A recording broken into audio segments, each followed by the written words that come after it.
Tsak ika'y mapapaibig. Ang bibi mo at ang bibi ko. I love you! Love you, pare. Bibo! Bibo!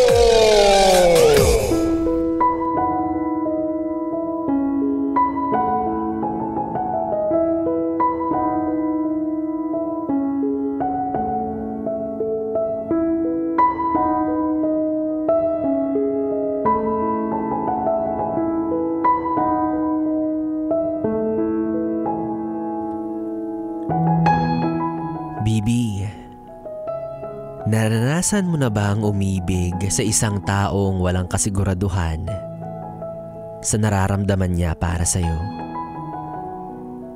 Yung pag-ibig na magulo, sadyang nakakalito. Kasi hindi mo alam kung ano nga ba talaga ang papel mo sa buhay ng taong ito. Sabi niya, mahal ka niya. Gusto kanyang makasama habang buhay. Pero kapag hinihingi mo naman yung karapatan na maging kayo na, hindi naman niya maibigay. Oo, wala pang kayo. Kasi hindi nga siya sigurado. Maski siya, hindi niya alam kung paano ang tamang pagtrato sa'yo.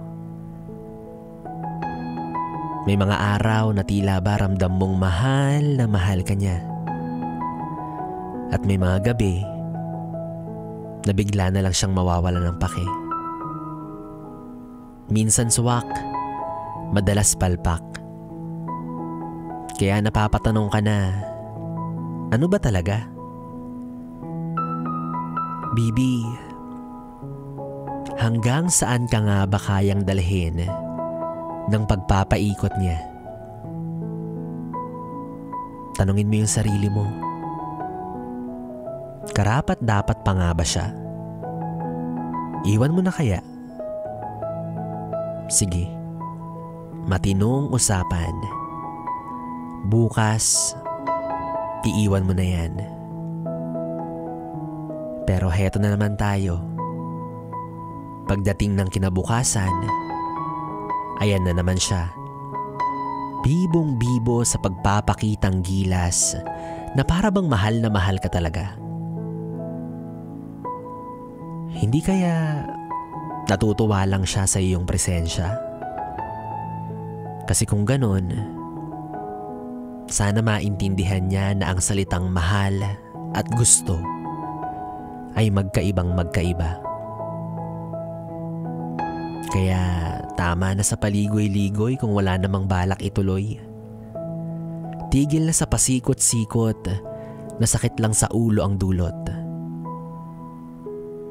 Hindi na kayo mga bata.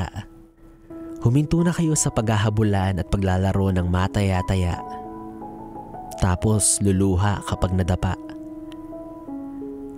At lalo namang hindi kayo manghuhula na patuloy mangangapa kung saan at kailan matatagpuan ang pag-ibig na may kasiguraduhan at payapa.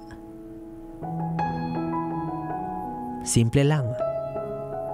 Kapag mahal mo, sabihin, iparamdam at gawin mo ng dire-diretso.